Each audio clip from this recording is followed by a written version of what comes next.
जो गरीब दलितों के लिए आवाज उठा रहे उन पे यूएपीए कानून लगाया जा रहा है और बीजेपी इसको धड़ल्ले से इस्तेमाल कर रही है। एक सोशल एक्टिविस्ट राहुल हमारे साथ में हैं, जो पेशे से वकील भी हैं। यूएपीए क्या है, पहले राहुल से जान लेते हैं, जो खुद एक एक्टिविस्ट भी हैं, साथ ही साथ वकील भी हैं।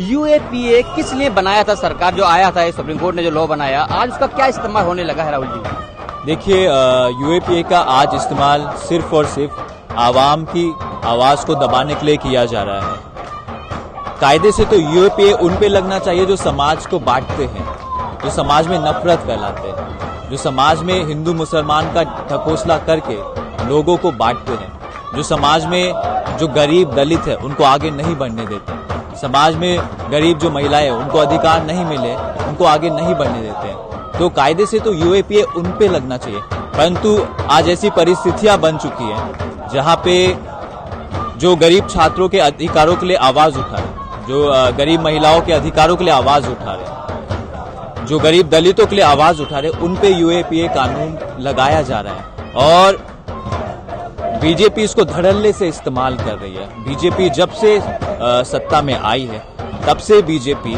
इसको धड़ल्ले से इस्तेमाल कर रही है और सिर्फ यूएपीए की ही बात नहीं है, चाहे वो एनएसए हो या फिर सेडिशन हो।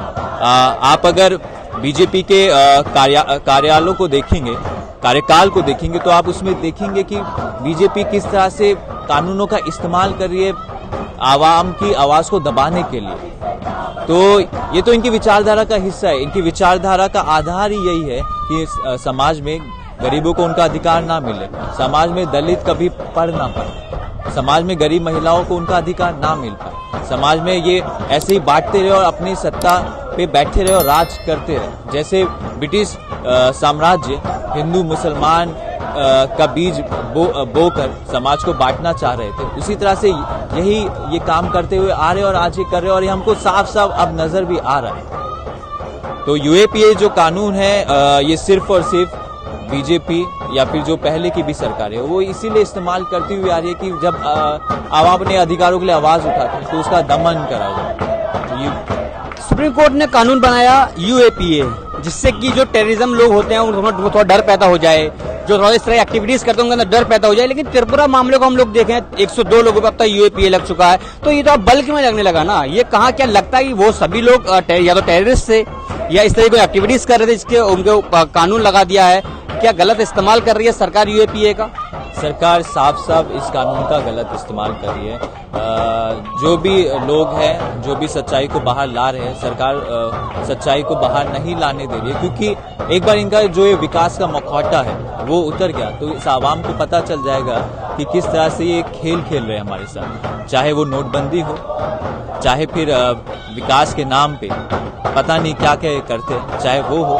तो ये इसीलिए इसका इस्तेमाल कर रहे हैं कि जो सच्चाई है वो आवाम तक नहीं पहुंची, क्योंकि जब सच्चाई आवाम तक पहुंच जाएगी तो इनको भी ये साफ साफ पता है कि सत्ता पे ये फिर राज नहीं कर सकते। सत्ता पे जो भी राज करता है वो हमेशा से इस झूठ का सहारा लेता है, वो धर्म का सहारा लेता है, वो सारे हटकंडों का सहारा लेता है, चाहे वो पुलिस प्रशासन हो, चाहे वो ऐसे कानून हो जो आवाज को दबाए आवाम की, उन सभी तरह के वेपन्स का वो इस्तेमाल करता है सच्चाई को बाहर नहीं निकलने से। और ये इतिहास में हमको साफ साफ पता है कि कैसे ब्रिटिश साम्राज्य भी झूठ को बाहर निकलने से रोक रहा था, परंतु जब लोगों ने आंदोलन करा, जब लोग इकट्ठा होकर अपनी आवाजों के लिए, अधिकारों के लिए लड़ने उतरे, तब ब्रिटिश साम्राज्य को भी हराया गया। इसी तरह से मोदी जी सोच रहे हैं कि वो आने वाले समय में भी रहेंगे, तो ये बहुत बड़ी गलत फहमी में है।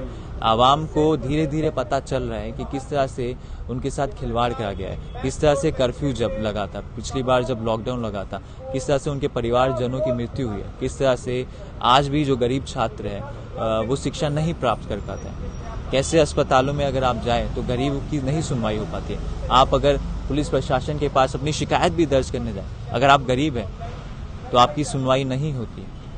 आप खुद कानून को जानने वाले हैं, यूएपीए लगने के बाद में लोगों की जिंदगी पर कितना असर पड़ना शुरू हो जाता है? क्योंकि सरकार तो अब ऐसे ही यूएपीए लगा देती है, कोई और भी कानून के तहत आप कार्रवाई कर सकते हो, लेकिन आप तो यूएपीए के तहत कार्रवाई कर रहे हो, तो लोगों की जिंदगी पर कितना असर पड़ता है अगर वो उसमें इन्वॉल्व नहीं भी होता है, जिसके ऊपर ये लग जाता है कानून? तब यूएपीए के लगने के बाद बहुत ज़्यादा असर हो जाता है, क्योंकि इसमें एक तो ओनस जो है वो अक्यूज पे आ जाता है और अमूमन ऐसा नहीं होता है। जो ओनस होता है वो दूसरी पार्टी पे होता है। इसमें तो अक्यूज पे ही ओनस आ जाता है कि उसी को प्रूव करना है कि मैंने जुर्म नहीं करा है। ये तो राज्य को बताने कि इसने जुर्म करा है, परंतु यूएपीए की वजह से जो अक्यूज है उसी को बताना पड़ता है कि मैंने कोई जुर्म नहीं करा है।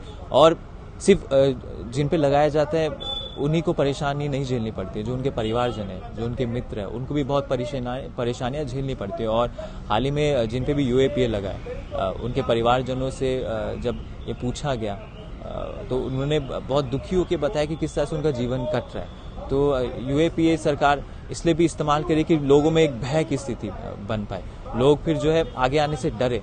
परंतु ये बहुत बड़ी गलतफहमी में है मोदी जी कि उनको लग रहा है कि ऐसे ही आवाज़ दबा देंगे, ये लोगों में भय पैदा कर देंगे तो लोग अपनी आवाज़ नहीं उठाएंगे। तो मोदी जी बहुत बड़ी गलतफहमी है। ये जो विकास का उन्होंने मुखौटा पहना है ये जल्द ही जो है आने वाले समय में उतर जाएगा और आवाम इनको बताएगी कि इन्होंने जो भी दुष्कर्म हमारे साथ करे हैं, आवाम इनको सत्ता से लात मार के बाहर जरूर निकाले। एक आखिरी सवाल आपसे करते हैं, त्रिपुरा इज बर्निंग, त्रिपुरा जल रहा है। सोशल मीडिया से इतना लिखने के बाद ही क्या उसके ऊपर यूएपीए लगा देना यह कानूनी सही है? नहीं, ये बिल्कुल सही नहीं है। यूएपीए में देखिए बहुत सारे ऐसे प्रोविजंस है जो बहुत ही वेगली डिफाइन है। कानून में जो भी लिखा जाता है वो बहुत ही स्पष्ट तरीके से लिखा होना चाहिए और सुप्रीम कोर्ट में भी कहा है कि कानून में बहुत ही स्पष्ट तरीके से लिखा होना चाहिए। सरकार जो है कानून इस तरह से बनाती है कि वो धोधारी तलवार है, वो तो इस तरह से बनाते कि उसका इस्तेमाल कर पाए आवाम को दबाने के लिए। वो कहते हैं कि टेररिस्ट के लिए बनाया गया, उसमें कुछ प्रावधान ऐसे जो उसमें है भी, परंतु कुछ ऐसे भी है कि वही जो प्रावधान है वो जो अधिकारों के लिए लड़ते हैं उन पे भी लगाया जाता है। तो सरकार ने इस तरीके से वो कानून बना रखा है कि वो जो अधिकार के लिए आवाज उठाए उनको भी दमन करे और जो टेररिस्ट है जो बोलते हैं कि इस तरह की काम करे उन पे भी जो है लगाया जाए। तो यूएपीए को बना ही इसलिए गया है, इस तरीके से बना गया है कि जो भी आंदोलन कर रहा है उनका आवाज दबाए, जो झूठ को जो है वो फैलाते रहे। और चाहे एनएसए हो गया, सेडिशन हो गया, इस तरह के कानून बहुत वेगली डिफाइन है, बहुत क्लियरली डिफाइन नहीं है। क्या लगता है, एज अ सोशल एक्टिविस्ट आपसे पूछ लेते हैं, यूएपीए लगा देगी सरकार तो क्या जो कानून जो प्रोटेस्ट करते हैं वो डर जाएंगे? देखिए, इतिहास गवाह है कि ब्रिटिश साम्राज्य जब आवाम की आवाज़ को दबा रहा था तो वो भी यही सोच के चल रहा था कि आने वाले समय में ये चुप रहेंगे, ये अपने अधिकारों के लिए नहीं लड़ेंगे। पर ब्रिटिश साम्राज्य को झुकना पड़ा। उसी तरह से मोदी जी भी बहुत बड़ी गलतफहमी है। मोदी जी लग रहा है इतिहास से कुछ नहीं सीखे। मोदी जी बहुत बड़ी गलतफहमी है कि अगर यूएपीए लगा देंगे, अगर हम इन पे लाठी चार्ज कर देंगे तो ये चुप बैठे रहेंगे, अपनी आवाज़ नहीं उठाएंगे। परंतु इतिहास से हमको सीखने की ज़रूरत है और मोदी जी को ये सीखने की ज़रूरत है कि आवाम की आवाज़ को आप ज़्यादा समय तक नहीं दबा सकते, क्योंकि जब भी लोग इकट्ठा होकर अपने अधिकारों के लिए लड़े उनको हमेशा सफलता प्राप्त हुई। समाचार वाले से बातचीत करने के लिए बहुत बहुत शुक्रिया आपका। जैसे कि अभी हम लगातार आपसे दिखा रहे थे कि हम लोगों से बातचीत कर रहे हैं, सोशल एक्टिविस्ट हैं उनसे बात कर रहे हैं, अभी कानून के जानने वाले वकील हैं उनसे हमने जाना है। सबका कहना है कि यूएपीए मत लगाओ, यूएपीए से लगाने से हम लोग नहीं डरने वाले हैं। अगर आप गलत करोगे, अगर सरकार गलत करेगी तो हम आवाज उठाएंगे, चाहे कितना आप यूएपीए लगा लो। मुस्लिम्स को डराओगे, नॉन मुस्लिम्स के फेवर में खड़ा हो जाएगा। नॉन मुस्लिम्स को, हिंदुओं को डराओगे, मुस्लिम्स के फेवर में खड़ा हो जाएगा। ये वो हिंदुस्तान है, ये वो सरजमी है जहां हिंदू और मुस्लिम साथ रहते हैं। समाचार वाले साजिद।